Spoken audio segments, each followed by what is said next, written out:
Bonjour from Cannes. It's the 69th Cannes Film Festival, my 10th Cannes anniversary. I'm about to leave though, so I thought I would catch up on some last miles, tell you about some of my favorite films that I've seen here, and also show you a little bit of the sights. So let's go.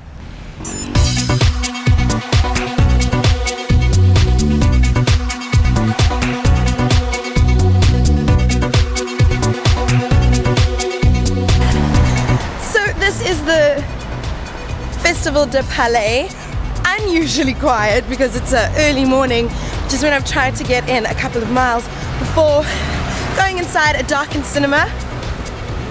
You can see the poster there. So this is where all the action takes place, all the films. Every morning I've been waking up 8:30, going to the 8:30 screening, which takes place inside that theatre, the Grand Theatre Lumière.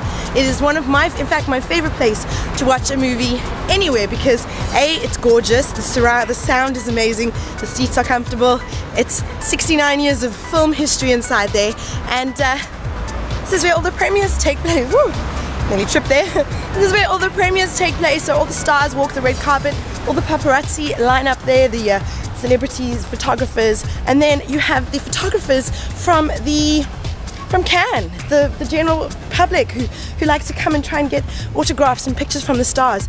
First film that I saw though, that I want to tell you about is Captain Fantastic, which did make its debut at the Sundance Film Festival, so it's not really Cannes, but for me it's going to be a lasting impression from here because it stars Viggo Mortensen as a father who's looking after his kids in a survivalist type atmosphere. They're outdoors, he's teaching them how to fend for themselves, and their mom dies, so it's how they deal with that. And it's a film for anybody who's ever battled with how to live in this world while still being creative and true to yourself.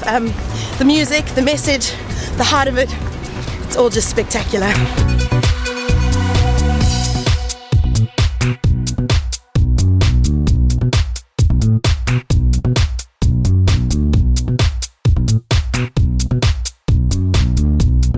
It's a pity that everything is kind of quiet and shut down, but it also makes it easier to deal with. Otherwise there'd no way that I'd be able to run properly through this whole area. So this is number 2, the place I want to show you. It's the Carlton Hotel, and if you've ever watched the New Order music video that they filmed here in Cannes, they literally walk up off the pier and into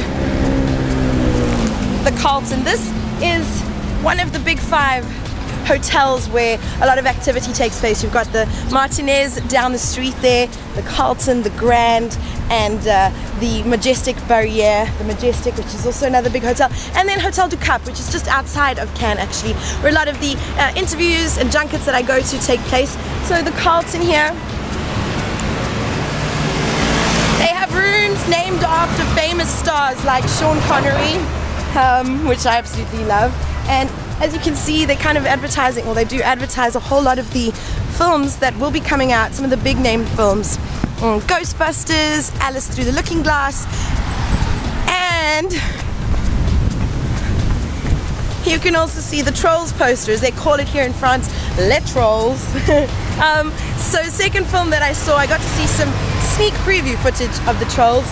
Second film though that I would highly recommend keeping an eye out for if you like cinema that is exquisite. You should definitely see The Handmaiden from Park Chan-wook, who he translated, he basically put his spin on the novel by called Fingersmith, and it's so stylistically beautifully shot, so sexy, so gorgeous.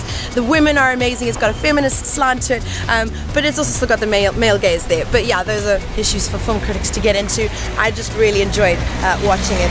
There's Alice Through the Looking Glass, and also this is the hotel where I got to interview Steven Spielberg. E.T.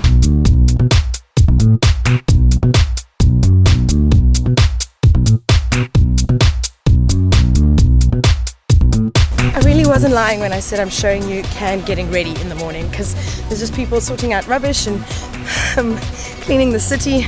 Cannes is also a market. Actually, that's the most important part of this. It's the film market that goes on next to the actual cinema and all the glitz and the glam of that. And behind me is the International Pavilion, which is where they have a South African stand, and it's where people come from all over the world to tell the rest of the world about what their country offers. That's pretty great. don't have to ask for tickets to go to the films.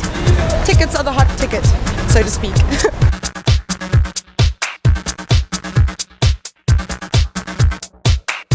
Technically this isn't a location or a venue, but it is one you have to see because it's all the yachts that people dock when they come in. You can either stay in an apartment or you can stay on the Serendipity Blue. But further down they're a lot bigger. They get bigger and bigger depending on the budget of the film company or the people, the producers that are involved in it. It's always a treat to go on a boat. And the last film I want to tell you about that I absolutely thoroughly enjoyed here in Cannes is called Paterson. It's Jim Jarmusch's latest one, and it stars Adam Driver as a bus driver. Poetry of life, and actually he is a poet. It's just beautifully filmed as well, and really just a great story about a meditation on the simpler things in life and just sticking with them. So anyway, it's been another fantastic Cannes Film Festival. If you enjoyed this, please subscribe, and I do lots more rundowns. Let's check you out the next one. Ciao!